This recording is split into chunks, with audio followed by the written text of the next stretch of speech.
जब भारतीय फ़ज़ाइया ने रफ़ाइल तैयारा सेलेक्ट भी कर लिया और अपनी फ़ोर्स में इंडक्ट भी कर लिया, इस मूव का पाकिस्तान एयरफोर्स पे क्या असर? सर, आपका बैकग्राउंड भी हमें पता है, F-16 लाने वाले आप थे, उसके बाद जो JF-17 है एज चीफ प्रोजेक्ट डायरेक्टर भी आप उसको सर्व किया। तो रफ़ाइल के आने से पाकिस्तान एयरफोर्स पे क्या इसका इम्पैक्ट आएगा?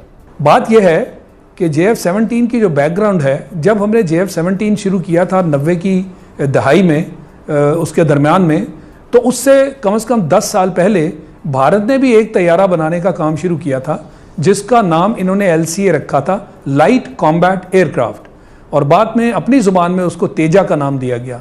जब वो तैयारा हमसे इतना आगे चल रहा था तो मैंने जब इस प्रोजेक्ट को शुरू किया, उस तैयारे की जो प्रोग्रेस है मैं उसको देखता रहा, मॉनिटर करता रहा, और हमारे साथ जो चीनी हमारे दोस्त शामिल थे उनको मैं बताता रहा कि हमें कोशिश ये करनी है कि हम मार्केट में उस तैयारे से पहले आएँ ताकि हमारे तैयारे को मकबूलियत हासिल हो और भारत जो तैयारा इतने अरसे से बना रहा है वो हमसे आगे ना चला जाए। और हमने माशाल्लाह वो तैयारा बड़ी तेज़ी के साथ उसको आगे बढ़ाया और भारत उसमें नाकाम हो गया। आगे तो क्या जाना था, वो बिल्कुल नाकाम हो गया। और हद ये हो गई कि उसकी अपनी एयरफोर्स ने वो तैयारा ख़रीदने से इनकार कर दिया, लिहाजा वो भारत की जो इंडियन एयरफोर्स है उसको वो तैयारा कभी भी ज्वाइन ना कर सका। ये है ज़मीनी हक़ाइक़। इस वजह से जो भारत के जहाज़ हैं उसके फ्लीट में, उसकी इन्वेंट्री पर वो पुराने होते गए और वो लाइफ एक्सटेंशन भी वो लेते रहे, मगर अब वो वक्त आ गया जहां उसके जो पुराने जहाज़ थे उसको फ्लाइंग कॉफिन्स का नाम दिया गया, यानी वो परवाज़ करने वाले कफन बन गए उनके पायलट्स के लिए। और वहाँ पे फिर इसके बारे में बड़ी हुकूमत के ख़िलाफ़ वो होते रहे, कार्रवाइयाँ भी होती रहीं कि जी वो जो शख्स जो पायलट हैं उनमें हलाक हो जाते हैं, उनको आपने इतने पुराने तैयारे दिए हुए हैं कि वो तो हलाक हो जाते हैं। एहतजाज होता रहा इस बात पर, मगर इतने साल बीत गए, भारत इसी कशमकश में रहा कि कौन सा नया तैयारा ख़रीदें जिससे उसके पुराने जो फ्लाइंग कॉफिन्स हैं उनको रिप्लेस किया जाए। और वो उसी कशमकश में और उसी तगोदौ में आज का दिन आ गया। अच्छा, 2016 में उन्होंने फाइनली सिलेक्ट किया। जी, रफ़ाइल के बारे में थोड़ा सा बताएं कि इस तैयारे से क्या उनको फायदा होगा? जी, रफ़ाइल जो है असल में ये भी एक ग्रुप है जहाज़ों का ना, ये जनरेशन वाइज जहाज़ चलते हैं। पहले 3rd जनरेशन जहाज़ थे, फिर 4th जनरेशन जहाज़ आ गए। ये 4th जनरेशन है क्या? व्यूअर्स के लिए थोड़ा सा एक्सप्लेन कर दें। 4th जनरेशन, 5th जनरेशन ये है क्या, जरा एक्सप्लेन कर दें व्यूअर्स के लिए। ये जनरेशन का हिसाब जहाज़ के अंदर जो टेक्नोलॉजी होती है ये उससे हुआ करता है।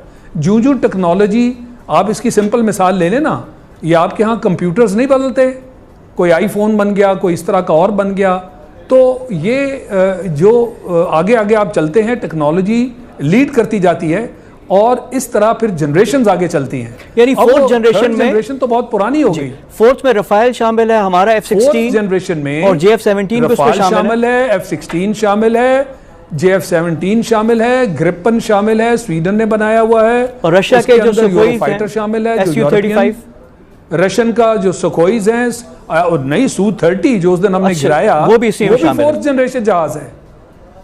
तो अब बात पूछने वाली ये है कि ये जो मोदी साहब जो तशरीफ लाए टेलीविजन पर, कहने लगे अपनी शर्म को छुपाने के लिए दुनिया के सामने कि अगर रफ़ाल होते तो नतीजा कुछ और होता। अरे भाई, नतीजा कुछ और ना होता। हमने आपका 4th जनरेशन जहाज जो टॉप ऑफ द लाइन आपकी इन्वेंट्री पे है उसे गिराया, अल्हम्दुलिल्लाह। तो नतीजा सिर्फ जहाज़ों से नहीं आया करता, नतीजे के पीछे जो चीज़ें होती हैं वो इससे बढ़कर हैं।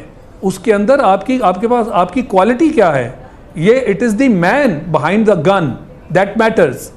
तो वो हमारी तरबियत क्या है, हमारे जज्बे क्या हैं, आज तक हमने क्वालिटी को देखा है, हमने क्वांटिटी को नहीं देखा। भारत तो हमेशा हमसे क्वांटिटी में ऊपर रहा, 65 की जंग में उसका यही हिसाब था, हमसे कितना गुना वो बड़ा था, आज भी वही हाल है। तो इसलिए हम क्वांटिटी का मुकाबला क्वालिटी से किया करते हैं, ये बात समझने वाली है। अच्छा, एयर मार्शल कभी समझ नहीं आएगी। ठीक है, आपने बात की, अब पाकिस्तान को क्या इस पे करना चाहिए? पाकिस्तान, अब J-10 की भी बात हो रही थी, हम भी मजीद किसी जहाज के लिए जाना चाहिए या अपने इसी इन्वेंट्री पे इन्हिसार करना चाहिए? जी, मैं उसके बारे में भी आपको अपडेट करूं।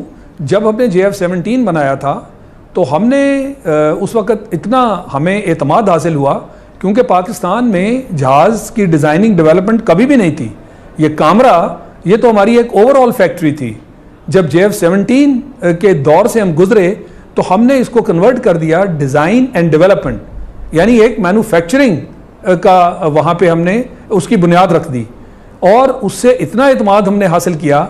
ये मैं बात कर रहा हूँ 2004-2005 की, तो आज तकरीबन 15 साल में हमने इतना एतमाद हासिल कर लिया। और उस वक्त भी हमारी विजन यही थी। उस वक्त की विजन में हमने लिखा हुआ है कि ये 4th जनरेशन जहाज़ है, अब दुनिया चलेगी 5th जनरेशन की तरफ। तो जब दुनिया 5th जनरेशन की तरफ चलेगी, पाकिस्तान खुद से 5th जनरेशन जहाज़ इंशाल्लाह बनाएगा। उसमें हम किसी की मदद हासिल नहीं करेंगे। पहले तो हमारे साथी थे चीन वाले, चीन के साथ, तो अब हमने उसकी मदद हासिल नहीं करनी। और 5th जनरेशन जहाज़ के लिए हमने अपना सारा काम जो है वो शुरू कर रखा है। और इंशाअल्लाह आप सुनेंगे कि 5th जनरेशन जो इस वक्त 3 मुल्कों ने बनाया है, और उनमें से सिर्फ एक मुल्क है जहां वो जहाज़ ऑपरेशनल हुआ है, और वो है अमेरिका, JSF-35 के नाम से। और रूस ने जो बनाया है, इसी तरह चीन ने जहाज़ जो बनाया है, वो अभी तक ऑपरेशनल नहीं हुए। यानी इस दौर का अभी आगाज़ है और पाकिस्तान इस दौर में दाखिल हो चुका है। हमने इंशाअल्लाह ये खुद बनाना है। वो जो आपका सवाल है कि आइंदा हमें क्या करना चाहिए, हमारा जवाब है 5th जनरेशन जहाज़, जो कि इस जनरेशन